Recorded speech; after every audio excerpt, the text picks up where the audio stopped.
عمده ترین عامل برای دست نیافتن ملت مسلمان افغانستان با رجوع بر حق و اساسیشان که تشکیل حکومت اسلامی بود، عمده ترینش رفتن افراطی و شتاب زده و مهار نشده به طرف قومگرایی بود. دامن زدن مسئله قومیت در جامعه هزاره و شیعه، این شعار بیشتر برای مردم جاذبه‌دار وانمود شد، به خاطری که مردم از همین راه و از همین نام سالها تحقیر شده بود.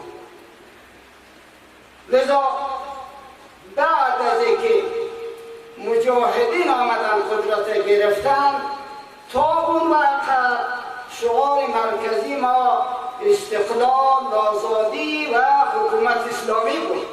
اما بعد از آنی که حکومت را مجاهدین گرفت، دیگر او شعار تبدیل شد، شعار قومی شد.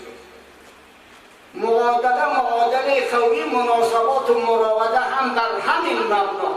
کسی که بعد از آن اگر از اسلام، ارزش‌ها، شعارهای مرکزی و محوری دوله جهاد چیزی میگفت، ملامت میشد، سرزنش میشد، حتی ضعیف نفس خائن معرفی میکرد.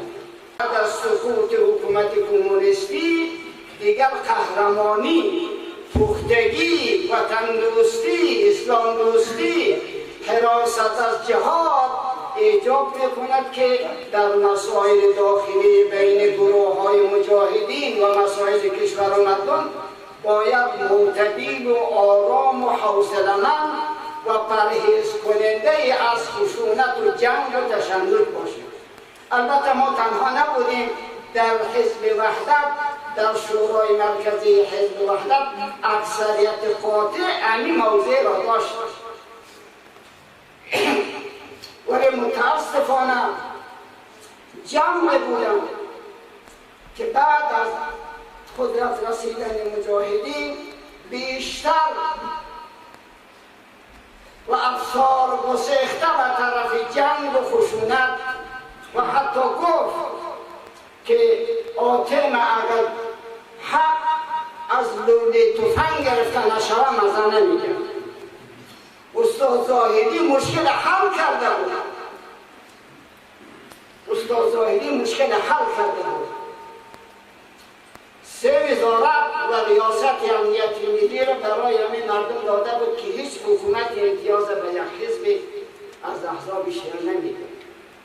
ولیکن این را نادیده گرفتن و گفتن که حق اگر از لوله تفنگ به دست نیاید مزه ندارد و این را ادامه دارد.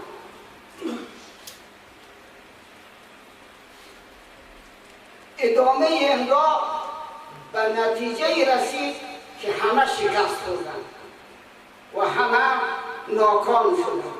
محبوبیت را که در کشور و در جهان داشتیم همه از دست رفت و پایمال شد.